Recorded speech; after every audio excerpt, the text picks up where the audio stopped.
Hey guys, this is Michelle Funk, and I'm in a group with Ian Borders. We were group 5, and our task was to create a new school that incorporated the teacher standards, the content standards, and paired them with philosophies of at least 2 reformers that we've learned about this semester. So what we've done is created Free Spirit High School. We put it on a website if you'd like to visit it. It's LME 737 bordersfunk.wordpress.com. And we named our high school kind of as a way to embody the democratic mindset that so inspired us from Summerhill in England. So that's where Free Spirit came from. We were trying to capture that democratic mentality. We have several different pages here. There's About Free Spirit, which kind of talks about how the school is run and set up. That's what I'll be talking about. Free Spirit Philosophy of Learning, Ian will be covering that.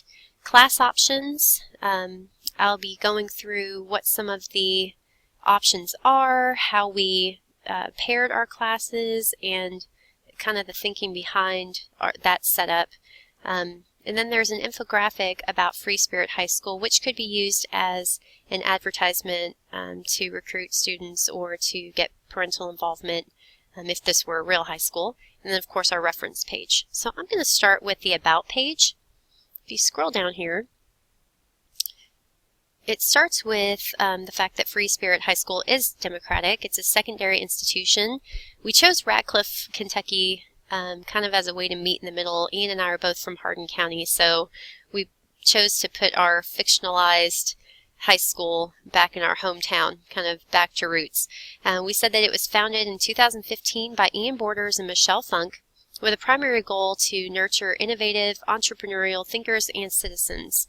We kind of give some background here and said that discouraged by the detrimental impact high-stakes testing was having on our students, Borders and Funk came together and brought to life their vision of a facility in which learning could take place and creativity would be at the forefront of learning.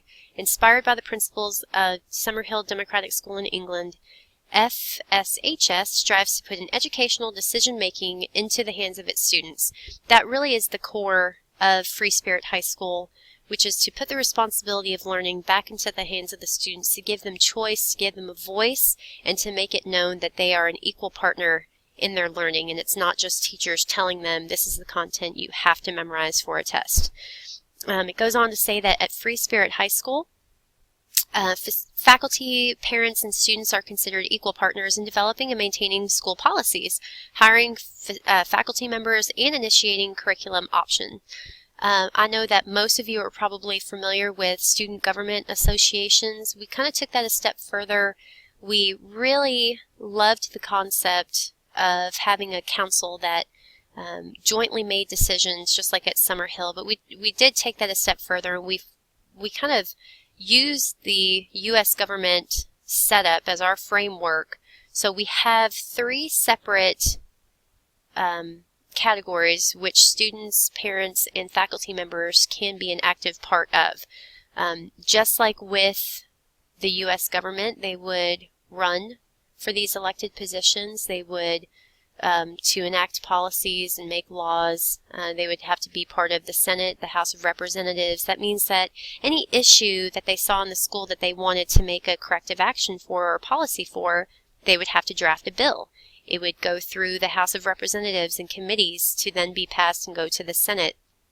So we're kind of taking the social studies standards for civics and applying them to a real-life situation where it's not just out of a textbook. They are living the civic model of creating these laws. Just like with the U.S. government, we would then have an executive branch at our school that enforces those laws. So the principal, the vice principal, elected hall monitors, and elected advisory cabinet members would be the primary group that would enforce these laws. Representing that judicial branch would be the site-based decision-making council. So any law that was passed by the legislative branch would then be reviewed by the judicial branch. They would evaluate those and make sure that all policies were fair and honest for all students. So that's basically the breakdown of our structure for Free Spirit High School. Now, class options, I'm pretty excited to talk about. The class options that we decided to give students is multi-layered. So what we've done is we've decided that upon listening to a lot of the philosophies of the reformers this semester and thinking logically, Ian and I really came to the conclusion that it makes more sense to partner certain subject areas together for more authentic learning. So what our school does is we take courses like social studies and we pair them with language arts. We take math and we pair them with science. It just makes more sense to learn about these things, these subjects, in the context of how they actually came to be in history rather than learning about them all in isolation. One thing that I wanted to point out was that our school enlists community members and experts in each content to educate our students in valuable trade and field knowledge. So, for example, writers, book editors, scientists, athletes, local artists, businessmen, computer programs, college professors, just academic enthusiasts would be examples of community members who we would hire as adjunct instructors each school year. These instructors would co-teach with certified teachers in meaningful learning classrooms and environments. So that would mean that course offerings would vary each semester based on the schedules of our professional educators as we would try to accommodate them. We made a sample list of courses that would be available if this were a real school. So, for example, historical literature courses, the classics, myths, philosophers, and classic dramas are read while studying early empires and civilizations. So taking those pieces of literary works and really pairing them with the social studies context would give students a deeper and more authentic meaning to what they were actually studying. So as you can see, we did that for several different course offerings, the Renaissance, the Enlightenment. You can tell that these are all historical periods of time that we thought would be a good way to cover important literary pieces, but also really influential periods of our history as well. Down in the mathematics science courses, we took courses like chemistry and calculus and paired them together. Biomath would be biology integrated with essential mathematical concepts such as formulating algorithms, plotting graphs, designing experiments. Now this I actually worked closely with my husband to come up with. He's a biology teacher in high school, and I asked him what types of math concepts he uses in biology or he could use in biology. So he kind of helped me come up with the different mathematics that would pair naturally with these sciences. Another example would be physics paired with geometry and also applied mathematics. A really cool website that I got this information from, if you go over to our reference page, it was called weuseMath.org. And I just thought that was the neatest website because it took all of these careers that you don't normally associate with math, and it talked in depth about how math is used. So I thought that was a really neat way to approach each of those careers. We also would offer things like sport law, history of sports, basic phys ed courses, listed a few different examples of activities that could be included, such as soccer, basketball, the normal phys ed type of classes. And we went on to include courses such as engineering. This is really where we would try to give students a hands-on experience with these different career options. And for example, engineering, these courses would provide students with exposure to the basics of engineering, and it would culminate with engineering internships with local companies to make it more authentic. There's also art classes, language classes. Our language classes would be taught using the natural approach, so we would bring in native language speakers and learn conversational language. So, for example, my mother is South Korean, and instead of focusing on grammar and those rules, it makes it more engaging for the students to have a practical life application of those languages by using that natural approach. We also listed some information technology courses that would be useful as well. And just like Summerhill, all of these classes would be optional. We would give students the choice to come up with their own class list. So we would be moving away from the standardized required content courses that you see in traditional high schools.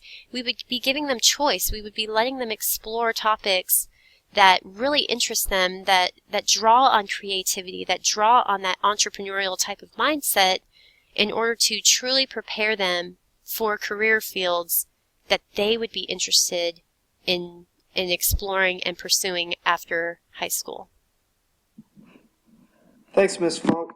Now that you've heard a little bit about Free Spirit High School and a little bit about the class options and possibly a few things about the references, let's talk a little bit more about the philosophy of learning, the benefits to this type of learning, and then also check out a cool infographic that we decided to make for the project. As Michelle talked about with our project, you can see that we're founding it in Radcliffe, 2015. Myself, Ian Borders, and Michelle Funk really came up with the different goals that we wanted to try to get with this Free Spirit High School. Let's go ahead and look at some of the philosophies and the benefits of this type of learning. So our school motto is simply this: we believe in allowing every student to reach their potential through critical thinking, problem solving, and creativity. We are committed to helping every student excel academically by guiding them to grow as a student and as an individual. I think today in our classes we kind of get a little lost from thinking about the individual because we're forcing so much content and so many of these standards down the student's throat. With the Free Spirit High School, we still want to think about the standards. We still want to think about the content. But we want to be able to bridge that content across the curriculums. We want to be able to have a type of learning that's going to be authentic, a type of learning that's going to push students to think creatively, to think at a deeper level, to think with innovation and entrepreneurship in mind. So as we talk about this here at Free Spirit High School, we want our students to guide their own educational journey. Our thought process behind this is we have our students be engaged and interactive with our classes, but just the classes that they are interested in. With our content, with our philosophy, there is no set guideline for which classes you have to take or which classes are required in order for you to graduate. At the school that we created, Free Spirit High School, we really put that ownership on the students.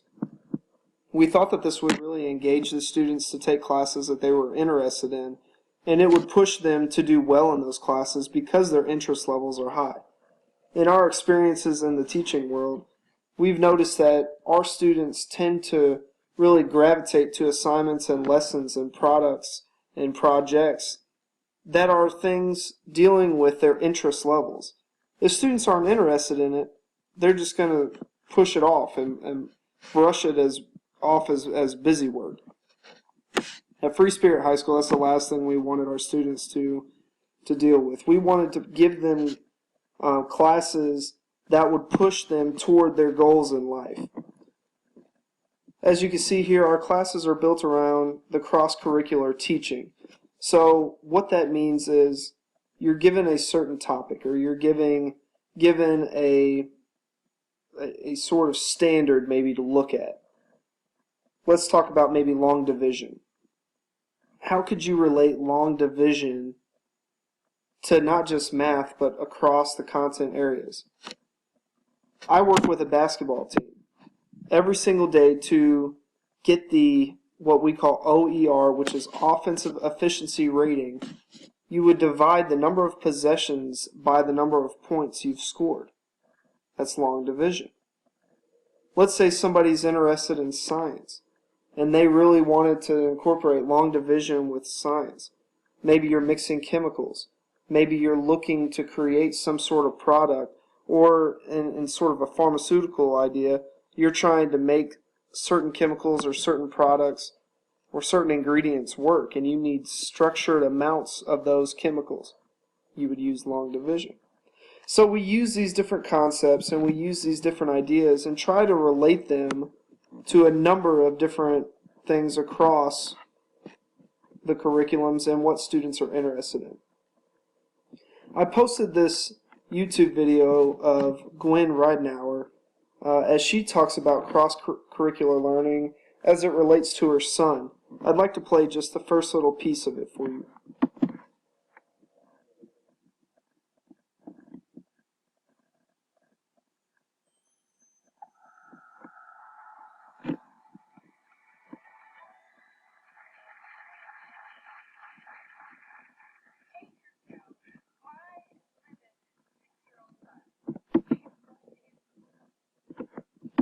Down a sheet of paper and a pencil, and he drew this symbol.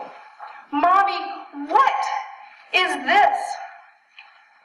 I admit I was surprised. I wasn't expecting my first grader to come home irate about long division. But I told him we use it as a tool to break numbers down into smaller groups. Still, he wasn't appeased. He demanded that I teach him everything there was to know about long division, starting right there and then. And then he stopped and he looked at me with this intensity in his face. And he said, "Mommy, don't keep things like this from me. Everything you know, you need to tell me." It is a funny story. But if you have or know a kid like mine, you're also right now nodding with a deeper understanding. Because Ian wasn't being funny. In fact, he felt betrayed by me.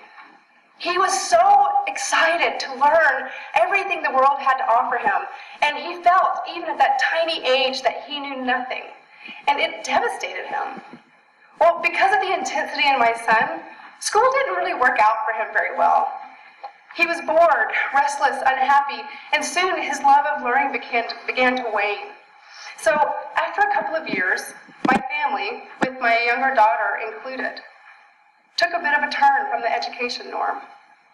We designed what Logan LaPlante calls, in his TEDx talk on education, hack schooling. We call it hybrid education, and this is how it works. We first choose what it is that we want to study, and then we choose how we want to go about studying it. Sometimes that means using a private tutor. Sometimes that means studying at home or in the library. Sometimes using an online class, and sometimes a public school class. We put everything on the table, and then we pick and choose according to our kids' needs. So as you can see, as Ms. Ridenauer talks about, the onus is really on the student, what they're interested in, what they want to learn about, what engages them, what interests them to make them engaged in the learning. Now, she talked about a variety of different settings where these students are doing the learning. Ours would just be at the school. We would use the technology and the other resources that we had at our hands to be able to create this sort of learning atmosphere. With that said, the benefits go far beyond what she's talking about in her TED Talks if you keep going a little bit longer and watch the video. The benefits for students allow them to become well-rounded and allow them to think critically about a variety of different things, a variety of different pieces of that education that can then be transferred over into other content areas. This sort of deeper level thinking, this sort of critical thinking, is exactly what we're really trying to enforce and engage in at our school. As you can see here, they want to learn the information so they can develop into successful people in the field of their choice. They want to be involved, and they want to perform well in the assignments because they care and it pertains to them. Kind of a different concept to what we have today in our learning systems. Let me take you through quickly this infographic that we created. And again, through this infographic, we're looking to involve the community in the expansion of our school. I use this infographic almost like as a flyer, as something to sort of promote the school and get people excited about it. So let's take a look at it.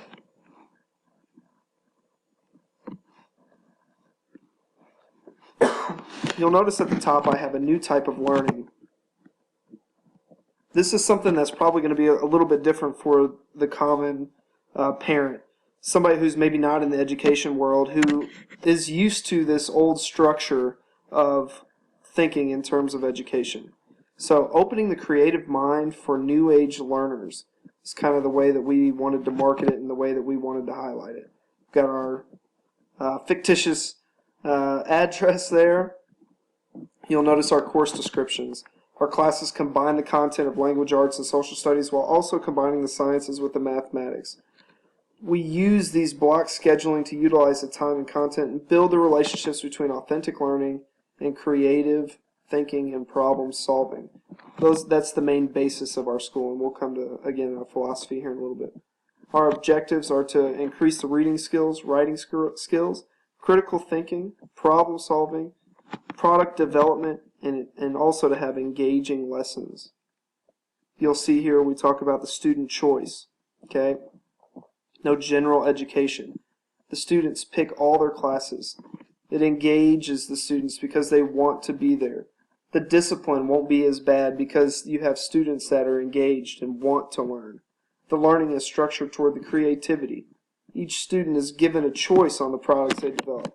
The students work on the content that they're interested in. Again, it's authentic, it's real world, and they use a lot of technology, which makes it hands-on. The authentic learning through products, first you would draft things like bills. You would have these sort of brainstorming sessions if you're creating something else. But with this particular thing, Michelle and I, we wanted to use it almost like KYA, Kentucky Youth Assembly, is used in high schools today. That's a big organization. It's a big, student-led government, mock government structure. That if bills are really good, they'll get passed to the actual congressman and the Senate of Kentucky to maybe pass his bills. So we talked about drafting bills here to present them, sort of the same structure as the government does. We wanted to use that as our school's foundation in our system to creating laws and creating different bills and creating different procedures that we would want to use. Students will create and they'll look to benefit the society by looking at the flaws and creating documents and products that will evolve our society. They're going to be proactive. Students are going to look toward problem solving, thinking of issues and resolving them with critical thinking and creativity, and then everything we do is going to be hands-on. This is just an example of a day in the life. So first period, it's kind of cut off here, but first block you'd have science and math. It's sort of a combined cross-curriculum teaching. Second block you would have language arts and social studies. You'll notice we kind of have a 45-minute longer lunch. With all that thinking, you need a little bit longer lunch. You've got to refuel the body. So in the third block, maybe a class like computer code where you're relating it to different types of information. You're relating it to things that you're interested in. And then a very structured class, but one that would almost be like an elective, a sport law class that allows students to think about sports, but also the law aspects, and maybe look at some cases that revolve around that law. Again, at the very bottom, we have our school's philosophy. We believe in allowing every student to reach their potential through critical thinking, problem solving, and creativity. We are committed to helping every student excel academically by guiding them to grow as a student and as an individual. So, as you can see, Michelle and I have put together what we think is a pretty nice little formation. Some may think it's a utopian type of education, but I think it could work. I think it could really make strides, and I truly do think that this could be the future of education if we get our minds to it and if we allow change. Thank you so much for your time, and I hope you enjoyed the presentation.